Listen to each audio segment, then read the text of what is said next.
Hey everybody, I'm Graham Boyd, Xbox Live's AC Bongos, and one of the things I'm most excited about the Xbox One is this incredible new Xbox One controller. So I came here to the Xbox Design Studio to speak to someone who can tell me all about it. It's Quinton Morris. How are you, Quinton? I'm doing really well. Good. Tell me about your role on the Xbox One controller. So I'm a senior product designer with the Xbox design team, and I was the lead on the Xbox One controller project. Excellent. So just the man to talk to. I want to talk to you about three things, right? Precision, comfort, and realism. Core gamers know there's a lot of different ways you hold the controller. You know, as a first-person shooter guy, I'm really about how fast can I pull this trigger? You know, how fast can I hit this bumper to active reload? Having those experiences, you understand kind of what's important to a core gamer and what's really going to influence their gameplay. This sits in the hand better, right? There's some changes here that then give you a better range of motion, right? Which is going to improve your gameplay. First off, the battery now exists inside the body of the controller, which was technologically a very difficult thing to do. You can see this U-shaped PCB is designed to really fit around that battery. And PCB stands for? Printed circuit board. Of course, I knew that. I just wanted to make sure everyone else did. Moving the battery inside really enabled thinning out this section of the body. And doing that opened up the possibility to create this really great grip surface that exists here. So that means that you can now grip it with a lot less effort and grip it into the top of your hand. That leaves this whole thumb joint totally free to access the controls. So you're going to be able to get around the controls way faster than you ever have before. So if you're playing 8-10 hour sessions of whatever game, you'll just be able to play better and focus more on what's happening in the game as opposed to how you're controlling it. Tell us about how the Xbox One controller interacts with Kinect. We've added some IR LEDs to the controller. You just press the bind button on the controller while you're sitting on your couch in view of Kinect, and the controller will just connect. So if I'm playing FIFA with my mates, we're passing the controller around between games, Kinect is automatically going to know that that controller's been passed, who's holding the controller,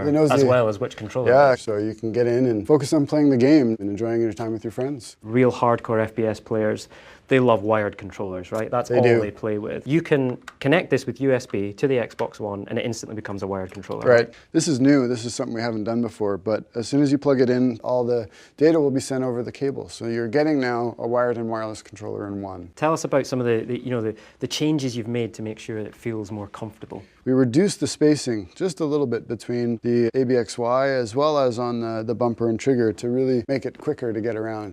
Using this controller, without changing the way you game, you'll be a faster, better gamer. And there's changes to the controllers to make your gameplay experience more realistic. The triggers have an exciting new feature we call impulse triggers. They're rumble motors that exist inside of the trigger itself. It offers haptic feedback to the tip of your finger, which is the most sensitive part of your hand. By combining these two extra motors with the current rumble motors that we had in the previous generation, we can now create richer haptic effects that have directionality to them. So you can communicate forward, back, left, right. A really subtle effect could be that when you run out of bullets, you feel the empty chamber, right? So you know immediately that you've run out of bullets, and the next thing you got to do is reload.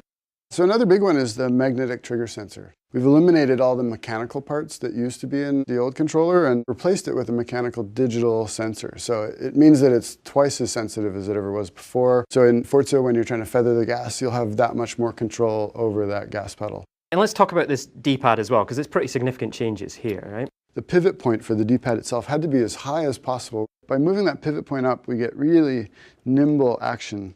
We've combined that nimble action with a new type of switch under the D-pad itself. It's got really crisp feedback, so you know immediately once you've pressed it. All right, let's talk about the thumbsticks as well, right? Something that when you're playing games, you're connected to the whole time. The thumbsticks, we made them slightly smaller in diameter. By making them smaller, your thumb's closer to the center. We've maintained the ridge that was so characteristic of the Xbox 360 controller, which is a great feature for pulling back, and added texture to the outside so that when you're pushing, you can get really good grip.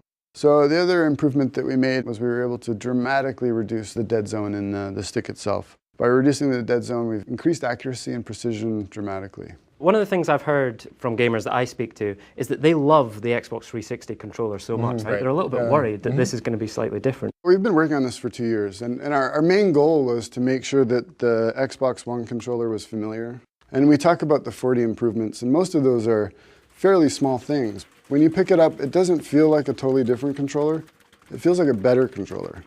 Our design team is 30 people, and that includes human factors, ergonomists. Everybody plays games. All the people we recruited for all the studies are either just regular gamers or, competitive gamers or people that have just been playing games for decades. I mean, this was designed for gamers by gamers. Great. Well, Quentin, thank you so much for your time. Yeah. I think we've talked about it enough, though, right? I want to get my hands on this controller and actually play some games. Yeah, let's do it.